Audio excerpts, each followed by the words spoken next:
welcome back to the small hall in the St. Petersburg Philharmonia for the second day of the second round of the cello competition at this 15th Tchaikovsky Competition. It's great to be here again. Мы рады вас снова приветствовать в малом зале Санкт-Петербургской филармонии на вечернее прослушивание второго дня, второго тура конкурса имени Петра Ильича Чайковского. И вы видите, у нас сегодня гость, нам очень приятно его представить. Это один из членов жюри, немецкий виолончелист Ян Vogler. Добрый вечер. So as every day we're having a conversation with one of the prestigious jury members. Today we have Jan Vogler from Germany. He's artistic director of the Maritzburg Festival of Chamber Music and since 2008 director of the Dresden Music Festival. Your career started when you were 20, when you took position of first cello with the Sächsische Stadtkapelle. Dresden Staatskapelle, yeah. Sounds much better when you say it. In 1997, he began concentrating on his career as a soloist, during which he made performances with the New York Philharmonic in New York, obviously, and Dresden. They were the highlights. He often performs in chamber programs with pianists Martin Stradfeld and Ellen Grimaud. He has made recordings for Sony Classic label since 2003. Вы все знаете, что все члены нашего жюри – это титулованные, знаменитые музыканты, и Ян Vogler не исключение. Он художественный руководитель фестиваля в Морицбурге и с 2008 года директор Дрезденского музыкального фестиваля. Его карьера расцвела, когда ему было 20 лет. Он занял позицию первой виолончели Дрезденской штатскапеллы.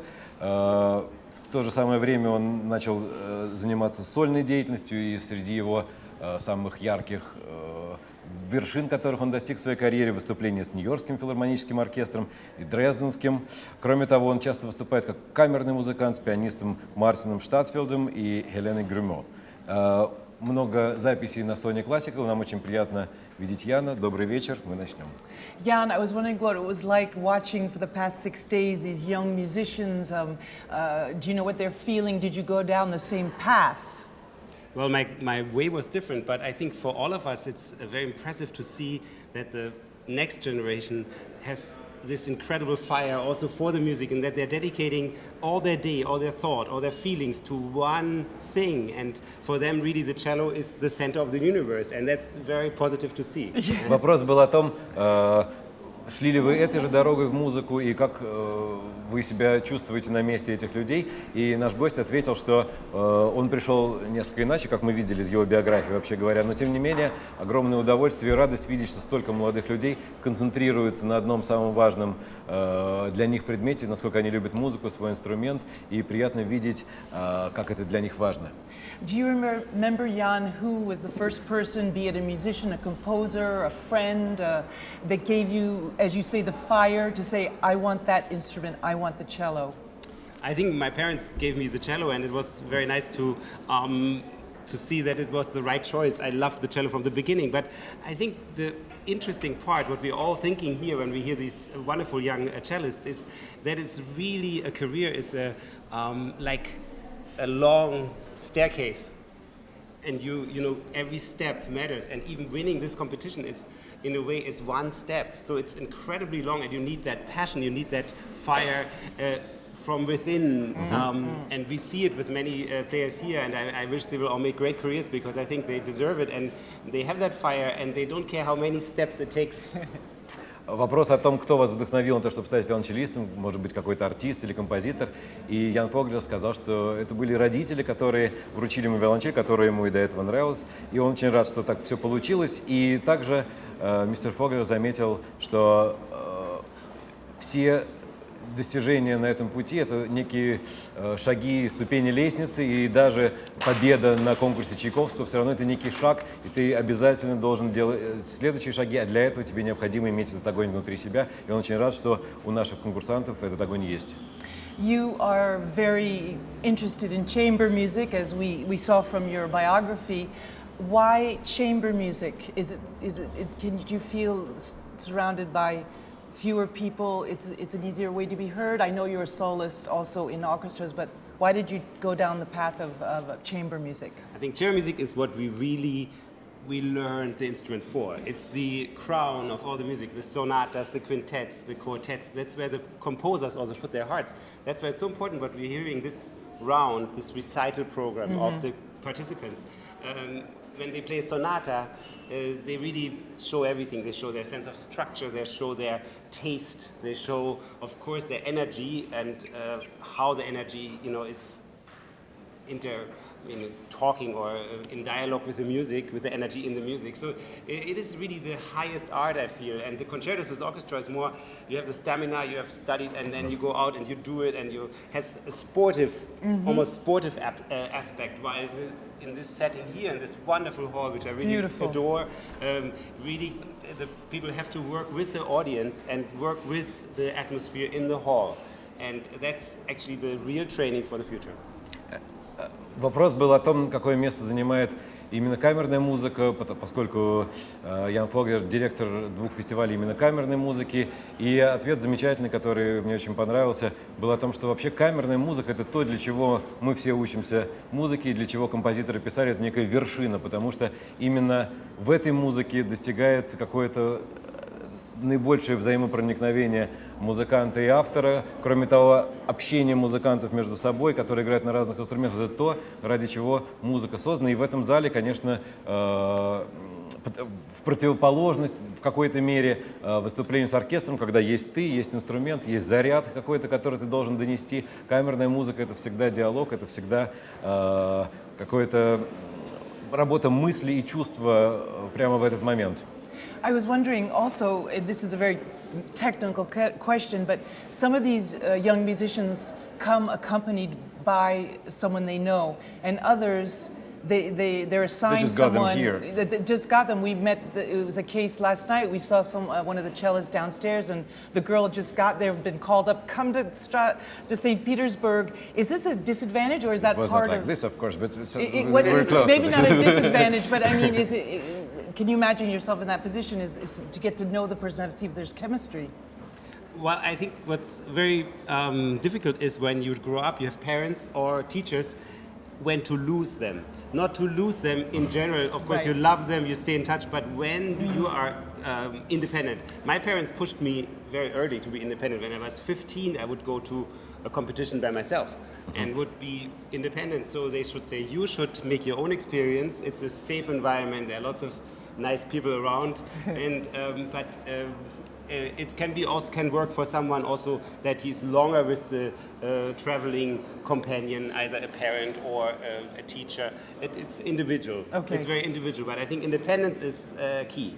I think that maybe I would like to turn the question into some more musical way, because about the accompanists, about the piano players. Some of our participants, they do play here at the competition with either their parents or their partners they know for a long time, and some of them just got the piano players from the competition. And the story Valli was trying to tell was about the girl, the piano player we met, and she told us that she had only one day to rehearse with the competitor, which is quite natural. And the question is, do you think those who have the accompanists they know have any advantage or not? Or maybe, or do you consider He can't it? say it. Do you consider it? You can't I say can see that. I think it might be an advantage or disadvantage, but what I really think is, especially in this situation, what you give the impression to the audience and to the jury is really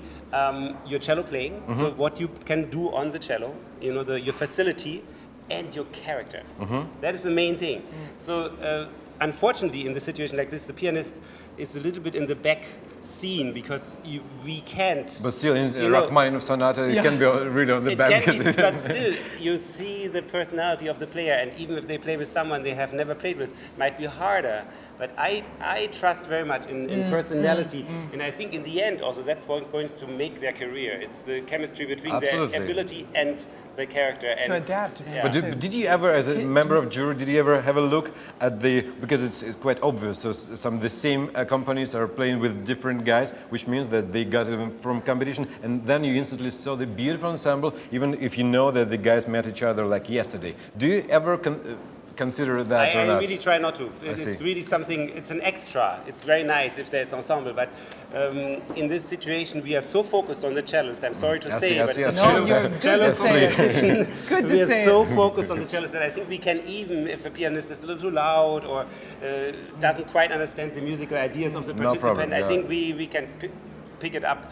My jury colleagues are very experienced and have heard a lot of young musicians, and I think we can pick up if somebody's trying to do something, which the trying to do can be already very interesting and can be something. Absolutely. Let me just briefly, because we немножко увлеклись, извините, что давно не переводили.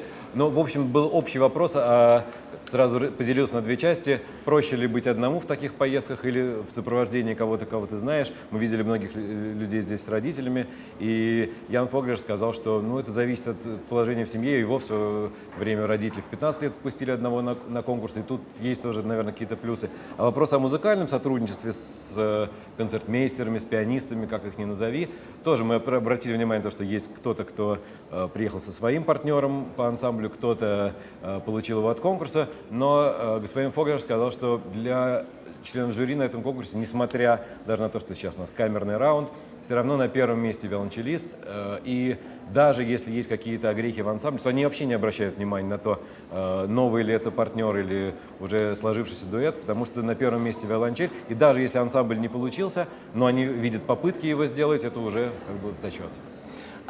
You are artistic director of the Maritzburg Festival of Chamber Music, and also obviously of Dresden Music Festival. What audiences are you reaching out to? Who do you want to touch? Obviously, people who love classical music, but are you trying to open the door to more? Definitely, we have to, actually that's also considering the participants here, we have to look for what's the future of classical music, where is it going? I mean, this whole broadcast is a new tool we have, and it's actually a new tool to show the audiences what's happening here worldwide, and so the same thing is important for programming, for how these young musicians, they need to know world music.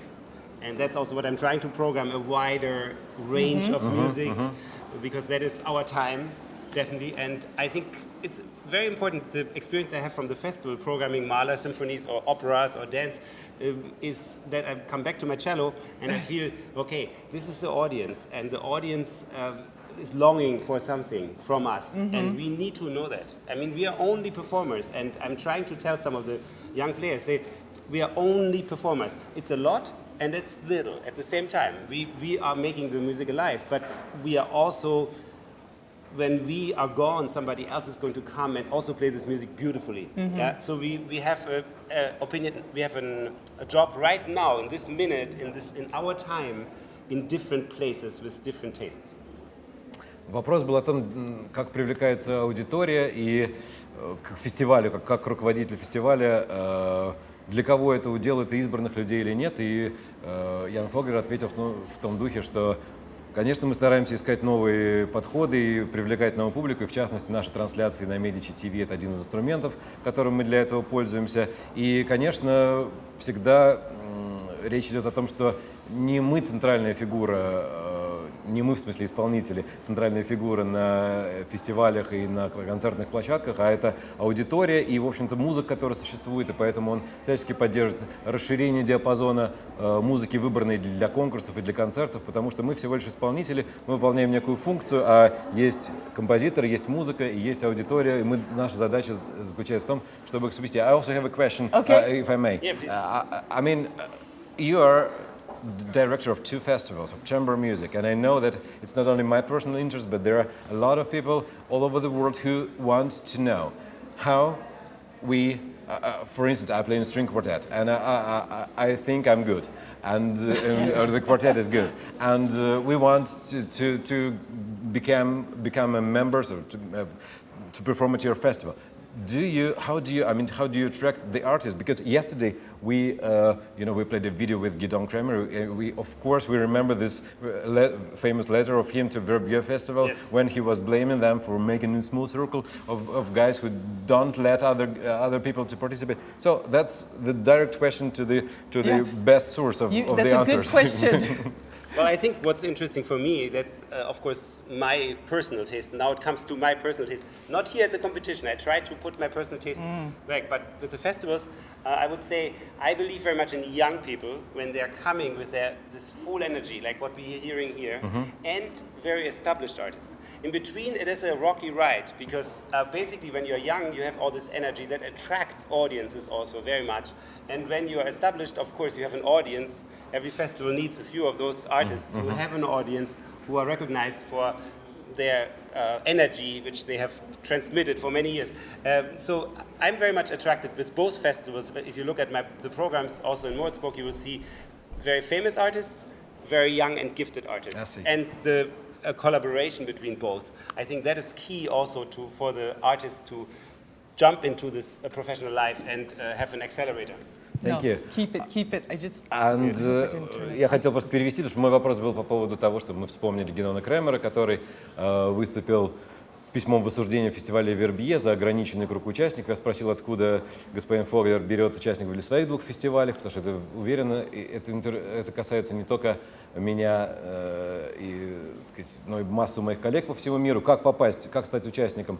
И господин Фоглер сказал, что у него подход такой, что есть молодые коллективы, молодые исполнители, у которых много энергии, у которых масса всего есть, что нужно донести до публики, которые еще будут расти. И есть звезды, у которых есть аудитории, которых тоже обязательно нужно приглашать на эти фестивали. И вот на соединении этих двух основных источников он и строит свои программы. Так что если вы среднего возраста, но не достигли статуса звезды, то это вам нужно обратиться на другие фестивали. It's the same in rock and roll festivals too. We have to end soon, but you've talked about how much you love being on this jury. What's the most uncomfortable thing about being on this jury? Well, I guess everybody said that to send people home. Yeah. It's the hard people. But I think we turned it into something really, when you listen, whom do you want to hear again? Who has something so special to say that you will want to hear him again? If you think about this way, then we are not sending anybody home. We're just sending some people on. And I think that is my positive. So positive, the glass is half full. The glass is half full, not half empty. But sending home people is very hard. And everybody, I want to say, really, everybody here has enormous talent and has something very interesting to say. But of course, still we have to reduce. Yes. Okay, like we do right now. Yeah. Я думаю, что вы поняли, о чем сказал господин Фоглер. В качестве самого главного и самого трудного, что есть в работе жюри, это отправлять людей домой с конкурса, но он предпочитает глядеть на это с другой стороны, что они не отправляют домой половину участников, а наоборот пропускают половину дальше. И да, я думаю, что на этом нам нужно попрощаться, поскольку сейчас уже начало прослушивания будет. Мы благодарим господина Фоглера за интервью. Спасибо большое. Thank you very much, Jan, for coming to see us today on Medicitv. Thank you.